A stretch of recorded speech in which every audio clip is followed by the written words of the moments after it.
everyone, this is Isaac here, and welcome back to Isaac Reviews 2023. When it comes to pieces of media about African American culture, few have had quite as big of an impact as The Color Purple. Originally a novel by Alice Walker released in 1982, it would soon be adapted for the screen by legendary director Steven Spielberg to critical and financial success. In fact, this was the first movie Whoopi Goldberg was in, as well as the breakthrough performance of Oprah Winfrey. And now, almost 40 years later, Warner Brothers is ready to bring us, quote, a bold new take on the beloved classic. This version is based on a stage musical adaptation of the book, despite the trailers not making it very clear that this movie is a musical. At the same time though, Steven Spielberg, Oprah Winfrey, and Quincy Jones returned to produce the film, so at least they were able to help bring this new vision of the story to life. It was also coming from a black director, which feels appropriate given how iconic the story is among black viewers. Anyways, given how I'm someone who isn't too familiar with the original book or movie, I was interested to see how this version would turn out, and after watching it earlier today, my curiosity certainly paid off. Set in the American South in the early 20th century, Celie is a young woman who is separated from her sister Nettie at a young age and is forced to marry an abusive older man known as Mr. Despite all the hardships she's put through, Celie would find strength in herself and the people around her as she hopes to one day be reunited with her sister and best friend.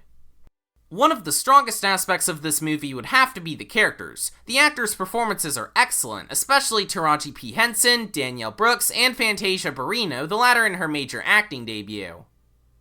They all nail the emotional core of the film and help to present its overarching themes of gender stereotypes, race, spirituality, and finding hope in difficult situations. Also, Celie and Shug are very bi-coded, and you cannot convince me otherwise.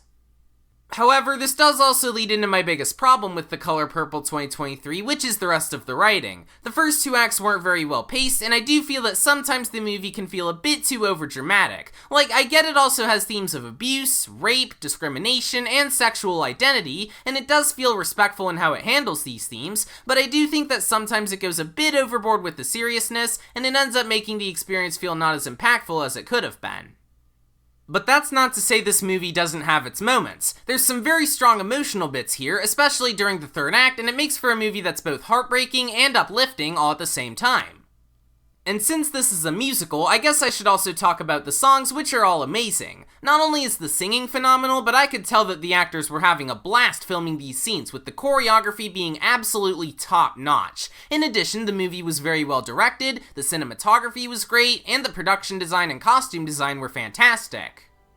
Overall, The Color Purple 2023 isn't a perfect movie, as it could have used some tighter pacing and better writing, but it's still a great new addition to this story's incredible legacy with some career-defining performances, impeccable production values, and electrifying musical numbers. If you're a fan of the book or the 1985 movie, I'd say this one is worth checking out. I don't have much else to say here, so 8 out of 10, good movie. And for my final review of 2023, I'll be talking about The Boys in the Boat. It has an interesting premise, but I've been hearing mixed reviews from critics, so I'll try to keep my expectations at a reasonable level. Anyways, thanks for watching this episode of Isaac Reviews 2023, subscribe for more videos like this, and I'll see you all next time. Bye!